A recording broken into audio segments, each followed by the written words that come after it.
ओम साई राम। हम आपको श्री साई सचित्र का 21वां अध्याय बताएंगे और साथ में गुजारिश भी करेंगे पढ़ने के बाद इसको आप शेयर कर दीजिएगा। हेमाड पंथ ने साई सचित्र लिखी है और बाबा ने खुद कहा है कि जो भी साई सचित्र पढ़ेगा उसकी सारी मनोकामनाएं मैं पूर्ण करूंगा। 21वें अध्याय में हेमाड पंथ ने श्री B.H. ठाकुर के बारे में लिखा है, श्री अनंतराव पाटनकर के बारे में कहा और पंढरपुर के वकील की कथाएं कही हैं। इस अध्याय में हेमाड पंत ने श्री विनायक हरिश्चंद्र ठाकुर, B.A. श्री अनंतराव पाटनकर, पुणे निवासी तथा पंढरपुर के एक वकील की कथाओं का वर्णन किया है। ये सब कथाएं अति मनोरंजक हैं।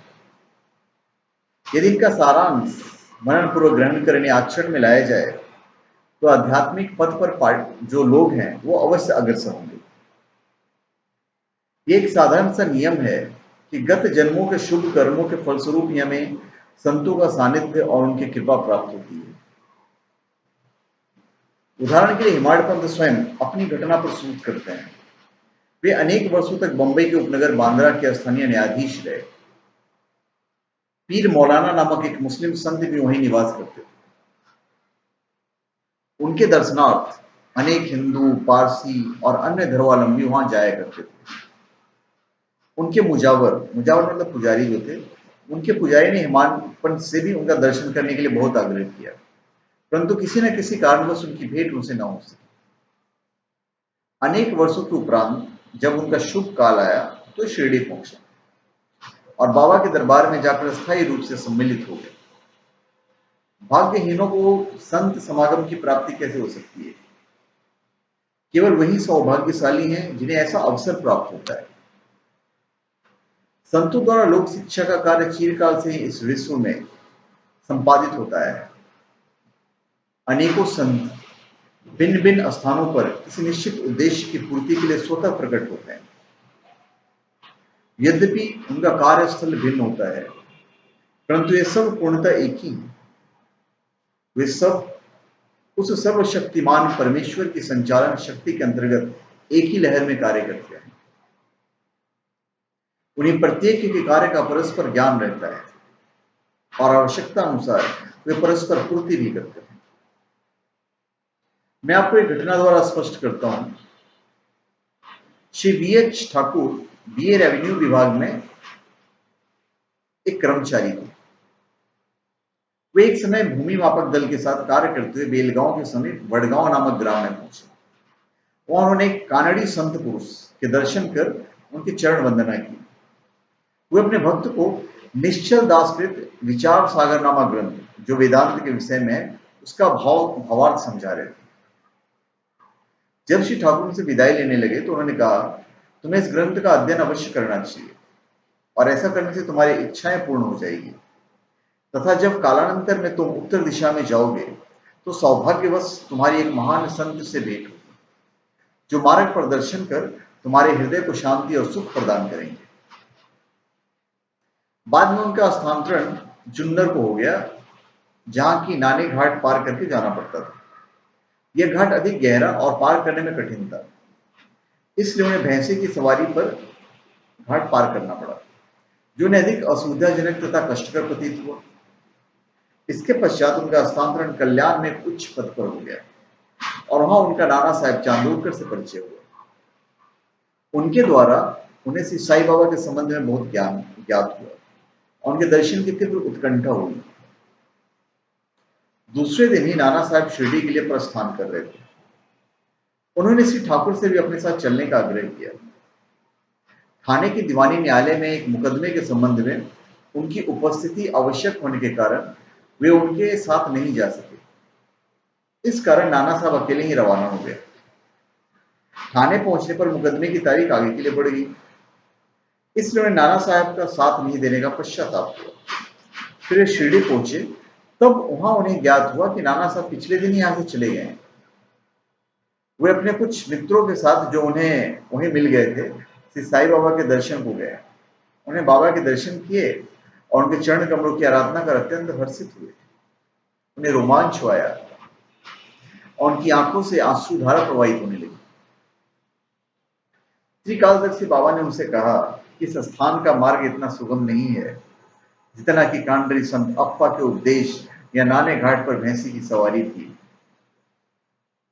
आध्यात्मिक पथ पर चलने के लिए तुम्हें घोर परिश्रम करना पड़ेगा, क्योंकि वो अत्यंत कठिन पथ है। जब श्री ठाकुर ने सार गर्भित शब्द सुने जिनका अर्थ उनके अतिरिक्त और कोई नहीं जानता था, तो उनका हर्ष का परावार न रहा और उन्हें काड़ी संत के वचनों की स्मृति हुई। तब उन्हें दोनों हाथ जोड़कर बाबा के चरणों पर अपना मस्तक रखा, उनसे प्रार्थना की कि हे प्रभु, मुझ पर कृपा करो और इस अनाथ को अपने चरण कमलों की शीतल छाया में स्थान दो। तब बाबा बोले, जो कुछ अप्पा ने कहा वो सत्य था, उसका अभ्यास कर उसके अनुसार ही तुम्हें आचरण करना चाहिए। व्यर्थ बैठने से कुछ लाभ नहीं होगा। जो कुछ तुम पठन करते हो उसके आचरण में भी लाओ, अन्यथा उसका उपयोग ही क्या है। गुरु कृपा के बिना ग्रंथावलोकन तथा आत्मानुभूति निरर्थक किए।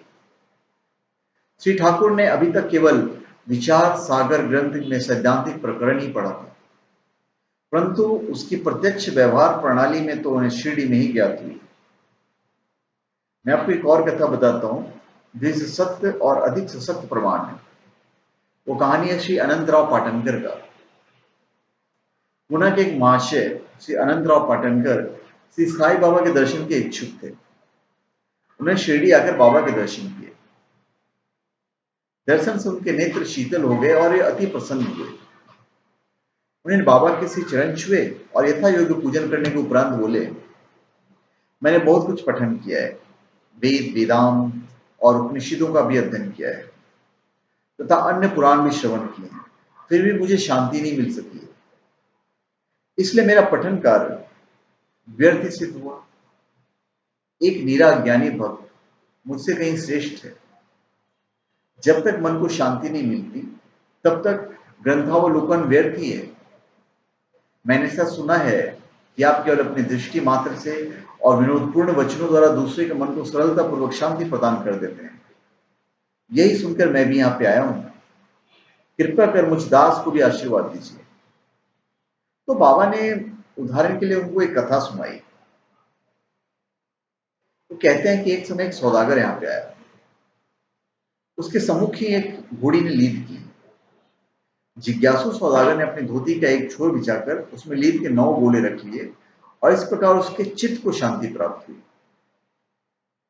श्री पाटनकर इस कथा का कुछ भी अर्थ नहीं समझ सके। आपने भी नहीं समझा होगा, हमने भी नहीं समझा है। इसलिए उन्होंने श्री गणेश दामोदर उपनाम दादा केलकर से अर्थ समझाने की प्रयत्न किया और पूछा कि बाबा के कहने का अभिप्राय क्या है। तो बोले कि जो कुछ बाबा कहते हैं उसे मैं स्वयं ही अच्छी तरह नहीं समझ सकता, परंतु उनकी प्रेरणा से ही मैं जो कुछ समझ सका हूं वो मैं तुमसे कहता हूं। घोड़ी है ईश कृपा और 9 एकत्रित गोले हैं नव विद्या, भक्ति।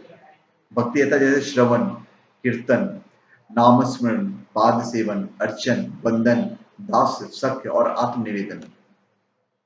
ये भक्ति के 9 प्रकार हैं। इनमें से यदि एक को भी सत्यता से कार्य रूप में लाया जाए तो भगवान श्री हरि अति प्रसन्न होकर भक्त के घर प्रकट हो जाएंगे। समस्त साधनाएं अर्थात जप, तप, योगाभ्यास तथा वेदों के पठन पाठन में जब तक भक्ति का संपुट न हो, बिल्कुल शुष्क ही है। वेद ज्ञानी या ब्रह्म ज्ञानी की कीर्ति भक्ति भाव के अभाव में निरर्थक है। आवश्यकता है तो केवल पूर्ण भक्ति की। अपने को भी उसी सौदागर के समान ही जानकर और व्यग्रता तथा उत्सुकता पूर्वक सत्य की खोज कर 9 प्रकार की भक्ति को प्राप्त करो। तब कहीं तुम्हें दृढ़ता और मानसिक शांति प्राप्त होगी। दूसरे दिन जब श्री पाटनकर बाबा को प्रणाम करने गए तो बाबा ने पूछा, क्या तुमने लीद के 9 गोले एकत्रित किए? उन्होंने कहा कि मैं नाश्रित हूं, आपकी कृपा के बिना उन्हें सरलता पूर्वक एकत्रित करना संभव नहीं है।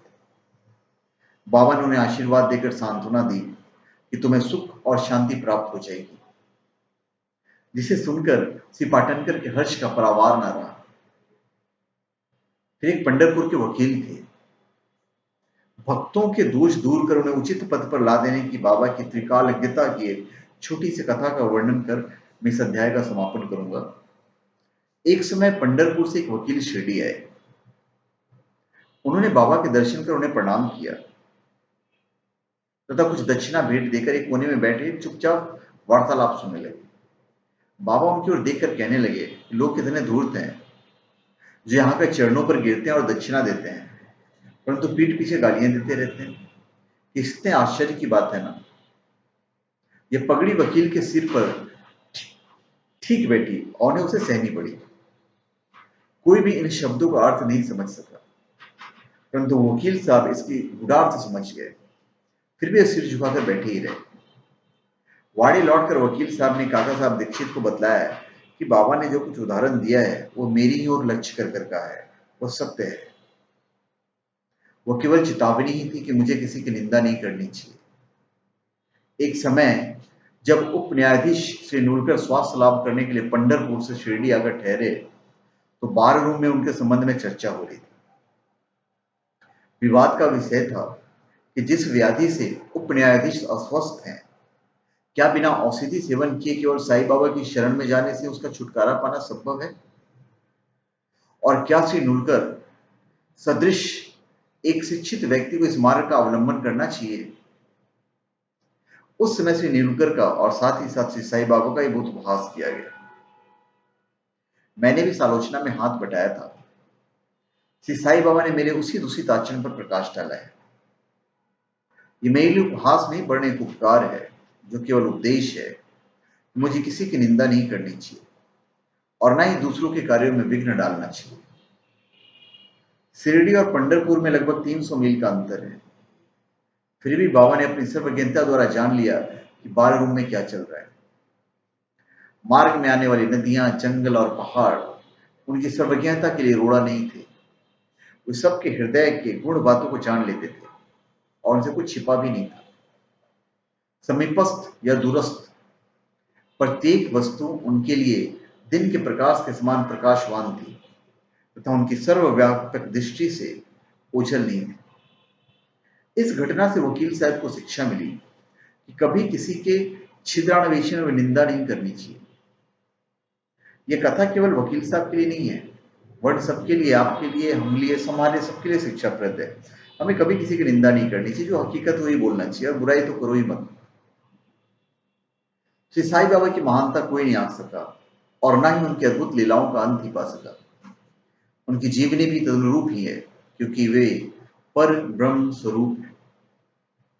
ओम साई राम।